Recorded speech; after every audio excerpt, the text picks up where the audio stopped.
I still remember the way the candlelight hit her face. We were at our spot, the rooftop bistro with string lights overhead, and that skyline view she always said made her feel like anything was possible. That night, I believed her. God, I was so sure. I had the ring in my pocket since Tuesday. Spent 2 weeks working up the courage, 3 months picking it out, 6 years imagining the moment, and when I dropped to one knee, right there between the wine glasses and the half-finished tiramisu, she gasped like she didn't see it coming. "Are you serious?"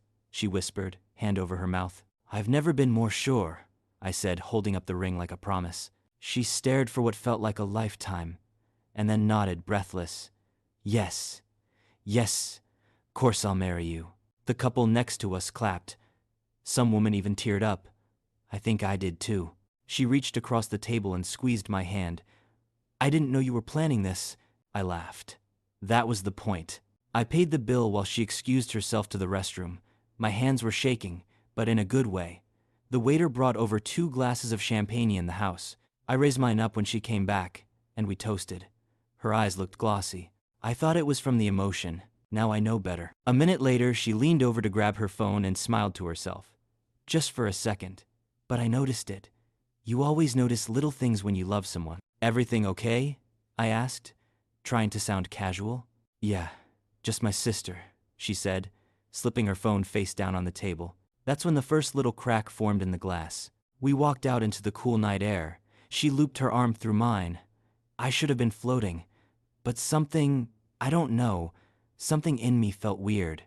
Off. Like I just walked into a room where someone had been fighting, but the air was pretending everything was fine. "Hey," I said, "give me a sec.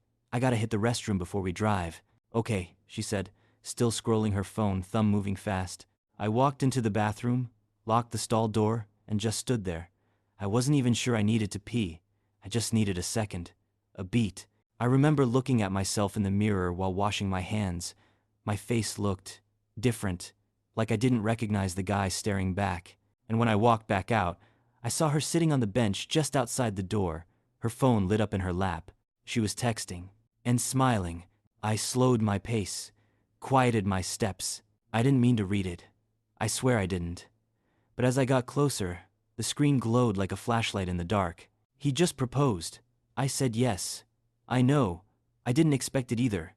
I'll call you later." She hit send. I froze. She looked up at me then, tucked her phone into her coat pocket, and stood like nothing happened. "You okay?" she asked, taking my arm again. I nodded, smiled, lied. The ride home was quiet, not awkward, just empty. Like someone unplugged the stereo, and all that was left was the hum of the engine. I looked at her when we got to a red light. She was staring out the window, tracing something on the fogged glass with her finger. Probably a heart. She used to do that. And in that moment, I remember thinking, "You have no idea I saw it, do you?" I didn't say a word that night. Didn't ask. Didn't accuse.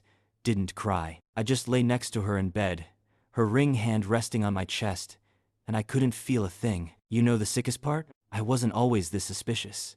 There was a time I would have taken that "it's just my sister" answer and believed it without a second thought. Because when we met, man, I wanted to believe her. I needed to. We met 3 years ago in a used bookstore. Yeah, one of those rare, quiet places with creaky floors and handwritten notes and dog-eared novels. I was looking for something to distract me after a rough breakup. She was crouched by the poetry shelf, flipping through Rupi Kaur like it was a survival manual. "Looking for answers?" I asked, dumb joke. She looked up, blinked, and said, "Looking for something that doesn't suck." I laughed. She didn't, but she smirked just enough to make me try again. We talked for 20 minutes in that aisle, 40 maybe. Ended up getting coffee at the little cafe next door. Her name was Vanessa.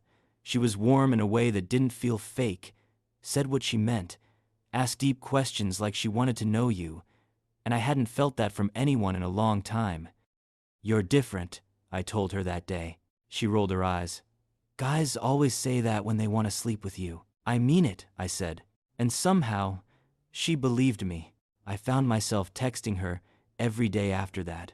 Not even flirty stuff, just real things. "What's something you're afraid to admit? What song wrecks you every time?" We'd stay up until 2 a.m. talking about childhood trauma, weird dreams, the way elevators made her anxious. It wasn't fast, but it felt safe. And when we finally kissed outside that same bookstore, after a late-night dinner, I remember thinking, this is it. This is the woman I'll build a life with. She told me she'd been through some heavy stuff too, that she had an ex who did a number on her. Manipulative, emotionally distant, never really loved her the way she needed. Sounds like a jerk, I said. He wasn't all bad, she admitted, but he made me feel invisible. I promised I'd never do that, and I meant it. I made her playlists, cooked for her, took her on weekend trips to weird towns with antique shops and no cell service. We'd lie in bed, legs tangled, whispering nonsense. She used to say, "You make me feel like I'm allowed to be soft." I met her mom a few months in. Nice woman, overbearing, religious, but Vanessa handled her like a pro. Told me she hadn't brought a guy home in years, that I was different. She met my brother Toot, a 4th of July barbecue. He pulled me aside after and said, "Dude, she's a keeper." I agreed. We started talking about the future. Kids, a dog, maybe moving to the coast someday. She loved the idea of a little house by the beach with bookshelves in every room. And me? I would have given her that life in a heartbeat. The first Christmas together, I gave her a leather-bound journal with a note in the front that said, "Write the life you want. I'll help build it." She cried when she opened it. That night, she told me she'd never felt more loved, that she trusted me with her heart. I believed her. God, I believed her. I don't think betrayal ever starts with a slap in the face. It's not loud. It's quiet. Like a window you forgot to lock, and then one night you wake up cold. The first time I felt it was maybe 6 months before the proposal. We were watching a movie on the couch, some thriller she picked. I looked over at her halfway through, and she was smiling at her phone. "Funny scene?" I joked. She jumped, locked the screen. "What? Oh no, just a meme from Jenna." I didn't question it. I mean, why would I? She had always been open with her phone before, left it everywhere, sometimes asked me to reply to texts if her hands were full. That changed. Suddenly, it was always face down, always in her pocket, always low battery. I remember one night, I reached for it to check the time, and she grabbed it fast. "Sorry," she laughed. "Just sensitive stuff. Jenna's going through a breakup." "Okay," I said slowly, but something in me felt off. Next came the work nights. "I've got to stay late, campaign launch. I'll crash at Jenna, she's right by the office, and I've got an early start." At first, I believed her. I even encouraged it. "Kill it, babe." I'd text, "You got this." But then she started coming home, exhausted, detached, didn't want to cuddle, didn't want to talk, didn't want me. She'd sit in bed scrolling, screen brightness low, fingers moving fast. One night, I rolled over and said, "Everything okay?" She sighed. "Why are you always asking that? I feel like you've been distant lately. Maybe you're being too clingy." That one stung. Clingy? I was the guy who gave her space, who let her breathe. I'd been careful with her, because she once told me her ex used to smother her. So I backed off. But then little things started stacking. She stopped calling me love. Didn't text goodnight if she stayed out. Laughed at jokes on her phone but never told me what was funny. One night, I saw her typing someone's name into Spotify. A guy's name. I waited for her to explain, "Oh, it's a new artist." Or, "My coworker told me to check it out." She didn't. She just hit play and acted like I wasn't even sitting there. I remember telling my friend Chris, over beers. "I think something's wrong," I said. "You think she's cheating?" he asked. I shook my head. "I don't know, she's not here anymore. Like mentally." Chris frowned. "You ever ask her?" "No," I said. "She'd just say I'm being paranoid."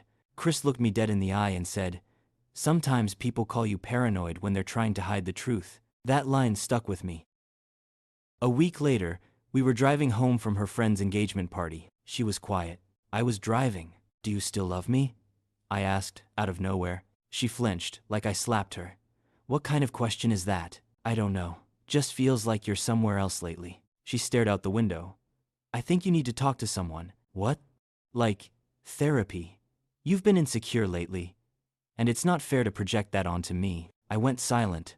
She added, "You're imagining problems that don't exist." And for a while, I believed her, because when someone you love tells you you're crazy, you start to wonder if you are. It happened on a Sunday. She was in the shower. I was in bed, scrolling through my email, half thinking about getting up to make coffee. Her iPad was plugged in next to me on the nightstand. We used to share it all the time: Netflix, grocery lists, random Pinterest ideas for wedding stuff. I wasn't planning to check anything. I swear to God I wasn't. But then the screen lit up on its own. A message popped up from someone named D. No emoji. Just a name. Last night, I keep replaying it in my head. I sat up. The message vanished after a few seconds. E didn't breathe. The iPad wasn't locked. She must have forgotten to set it back after an update. I hesitated. Hands shaking. Thumb hovering. Don't do it, I told myself. Don't be that guy. But I tapped. And what I saw, it wasn't just cheating. It was intimacy. Old threads. Long ones. Paragraphs. Inside jokes. Nicknames. I still remember the way you used to fall asleep on me during Netflix. That beach weekend, I haven't felt that alive since. And from her, he's sweet, but boring. You see me. You always have. He's planning to propose soon. I don't even know how to handle that. That one hit like a truck. I scrolled and scrolled photos, voice notes, even a stupid Spotify playlist they made together. He'd sent her a picture of a sunrise. She replied, "Wish you were waking up next to me instead." I heard the water shut off. I jumped like I'd been electrocuted. Slammed the iPad face down, heart pounding. I sat still, trying to act normal while my insides felt like glass. She came out wrapped in a towel, humming, like nothing had changed. "Hey," she smiled. "You hungry?" I nodded. Didn't speak. She kissed my cheek. "Let me throw on clothes. Wanna make pancakes?" I watched her walk into the closet, humming some song he probably sent her, and I just sat there, staring at the iPad like it had just shown me a whole different woman. Not the one I loved. Not the one who said yes on a rooftop. That entire day, I said nothing. I went through the motions like a robot, poured syrup, laughed when she teased me about burning a pancake, told her the dog videos she showed me were cute. But inside, I was unraveling. I went to the garage that night, sat in the car, and just breathed. What do you even do when your world flips like that? When the person you trust the most is handing her heart to someone else while you're planning a life together. I didn't cry. Not yet. I was too stunned for that. I took pictures of everything on the iPad, screenshots, sent them to myself, saved them in a hidden folder. Not for revenge, for reality, so that when I started doubting myself again, I'd remember, this is real. That week, I started watching her closely. Not like a stalker, just noticing patterns. Her mood spikes, her sudden absences, her phone always on silent. The way she'd lock herself in the bathroom with her phone and laugh quietly. I asked her one night, "Are you happy?" She paused. "Why?" "Just wondering," I said. She walked over, kissed me on the forehead. "Of course I am, babe." And I smiled, even though I already knew the truth. The hardest part? Pretending I didn't. I waited a full week of quiet dinners, fake laughs, and her curling up next to me like nothing was wrong, like she wasn't building a second life behind my back. But that Sunday, I snapped. Not in the way you might think. No yelling, no slamming doors, no dramatic public meltdown. Just quiet. Colder than anything I'd ever felt before. I made dinner. Her favorite lemon chicken, garlic rice, roasted asparagus. I even opened the bottle of wine we'd been saving for a special occasion. She came home late. Said she'd been at Jenna's again. Funny. Jenna didn't seem like the voice note type. She walked in, tossed her bag down, kicked off her heels like she always did. "Smells amazing," she said, kissing me on the cheek.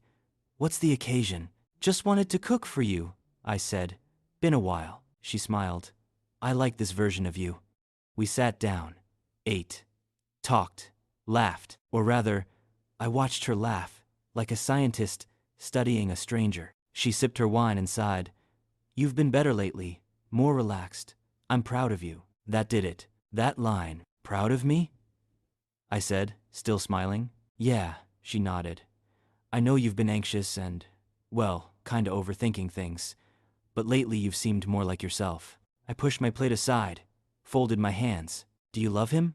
I asked. Her fork stopped halfway to her mouth. "What?" I said. "Do you love him?" She froze.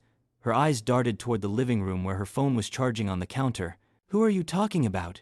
she said, voice quieter now. I stared at her. Let the silence hang. "Don't," she said, shaking her head.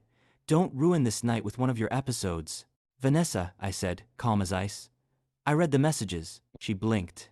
Stared at me like I'd just said something in another language. What messages? The ones you left open on the iPad. From D.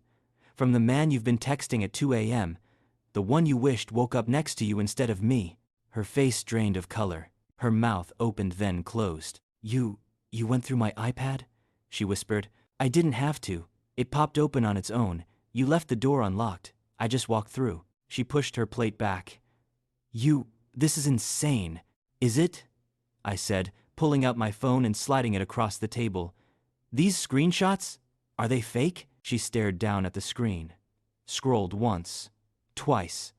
Then slowly pushed it back toward me. I didn't mean for it to go this far, she said, barely audible. So it did go somewhere. She covered her face. It was emotional. That's all. Just talking. I was confused. You said you missed the way he looked at you. That you were bored with me. That you didn't expect me to propose. Tears welled in her eyes. I didn't. I panicked. So you said yes. While texting someone else you wished you were waking up next to. I didn't want to hurt you. You didn't want to lose me. I snapped. There's a difference. She stood up, pacing now. You don't understand. He was there for me during a rough time. We reconnected by accident. I didn't plan it. You said you were done with him. I thought I was. And now? She didn't answer. I stood, walked over to the drawer, and pulled out the ring box. I want this back, I said. She stared at it. Stared at me. Please don't do this, she whispered.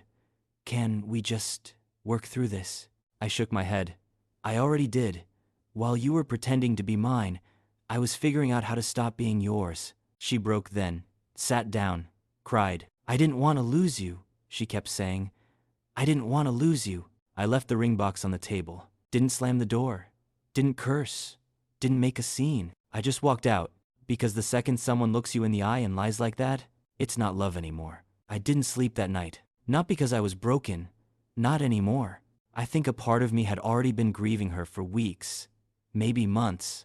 That night was just the funeral. By morning, I had a plan. I started with the practical stuff. Canceled the venue. Got most of the deposit back, thankfully. Emailed the photographer and florist. Called the jeweler about a possible return. No luck there.